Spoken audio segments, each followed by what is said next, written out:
Hello again, my name's Gabe Zollner. You know, I've commented quite often when I receive messages from this particular viewer. He seems to write extremely well, and I wanted to share the message that he just sent me. It's all pertinent to the present time and the issues we're dealing with. He wrote, "Hi Gabe, been traveling a bit, but I stay in the loop by catching your videos. I caught your recent video posting that Obama is out to destroy the Clintons, which I've always been aware of for several years. The story of Obama versus the Clintons goes back to the early 2008 period, and it never ended when the Democratic primaries were completed in the summer of '08. The Clintons hate the Obamas palpably, and the Obamas hate the Clintons equally as much.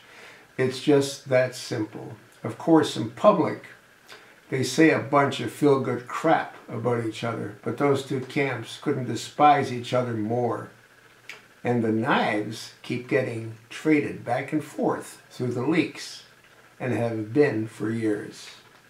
By the way, that's also why Obama is so obsessed about leaks, and who is doing the leaking. Parenthetically, did you read that the CIA was in lockdown last week?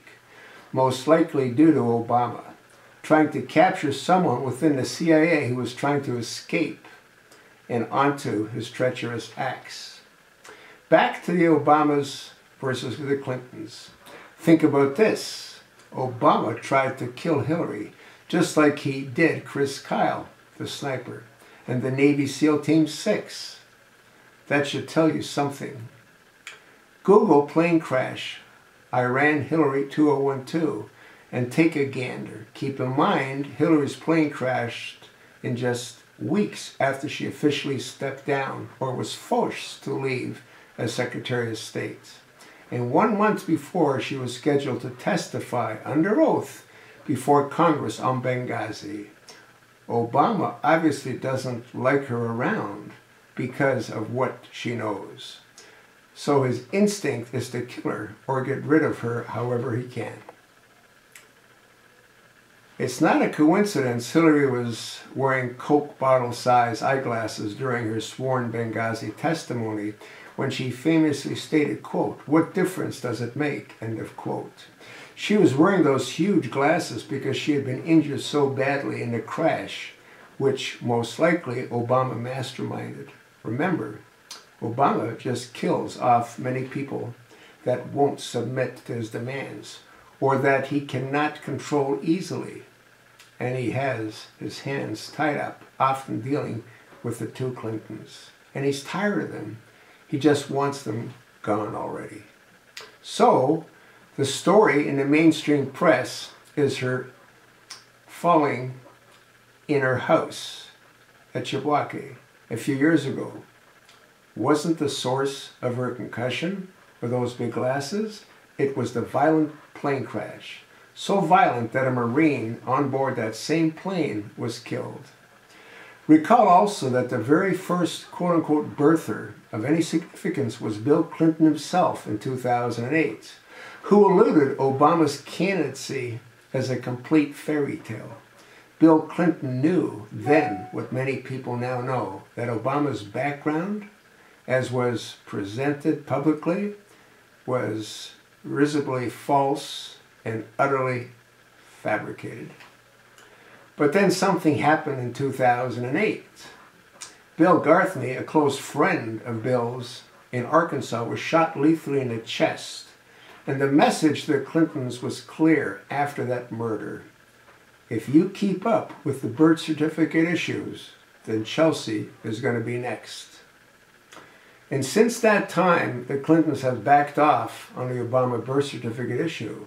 And as many already know, now Obama's birth certificate, as presented on the White House website, is an electronic fabrication of multi-layers, essentially a fraudulent document, clearly demonstrating that he is an illegal usurper and not qualified, as defined in the Constitution, to hold the office of the presidency. The distaste, to put it mildly, of the Clintons is well known to me, and I realize fully that the Clintons have dead bodies in their wake.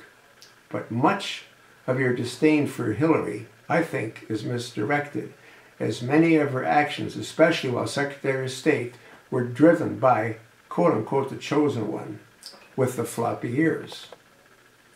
I guess he likes my saying. She hates the man, Obama, hates him so much so that in interviews she can't even pretend to like him. Benghazi happened not because of what Hillary did, but because of Obama. Obama was using the facility, it was not an embassy, to turn U.S. weapons to the Muslims' buddies to fight Assad, a Shiite in Syria. Recall Obama is a Sunni, and he needed to get weapons to his rebel Sunni forces. Obama does not fight American battles, he fights Sunni ones. Hillary just carried his water. That's why Benghazi happened, not because of anything that Hillary did. Obama is the source. Hillary merely protected her own ass by saying what Obama wanted her to say, or else. As self-serving as the Clintons are, they would not take Iran over the United States. When push comes to shove, Obama is dramatically different. And unlike traditional liberal Democrats, Obama wants America destroyed and the Muslim world to triumph. In Obama's world, it's his way or you're out on your ass. He's had four secretaries of defense. Not a coincidence. He's had over 200 generals fired or set up in scandals. Remember Petraeus? One day after the election, it's scandal time and he's gone. Obama gave the stand-down order in Benghazi. Reports were flying in from all over the intelligence world that the compound was under attack. And we even had aircraft in the vicinity willing to assist in rescue. But the only believable explanation is that Obama told all forces to do nothing. The crime that Hillary did was to comply to Obama's demands and orders, and do so publicly. She sat there in the front of the microphone and said exactly what the illegal usurper told her to say. So who was at fault? Her? She for lying repeatedly, or him for forcing her to lie? Or else. The release of Hillary's email addresses was not an accident. It came from Obama because she pushed back on something he was asking for, and or he wants any talk of her candidacy ruined. And you're right, the usurper has no intentions of ever stepping down. He will destroy the U.S. first. That's the first thing on his agenda before world domination. Between you and me, look at Menendez. He just got a federal grand jury probe just after defying Obama.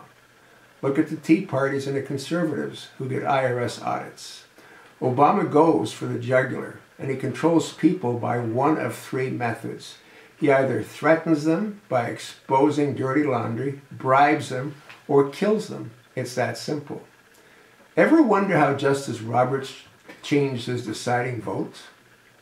I don't know the answer, but it surely had to do with pressure that Obama applies using one of the three previous methods. How does Obama control Fox? NBC, again, the same methods above. And the Clintons are no different. But the war of leaks goes both ways. The Clintons did it to Obama after he tried to kill Hillary in a plane crash.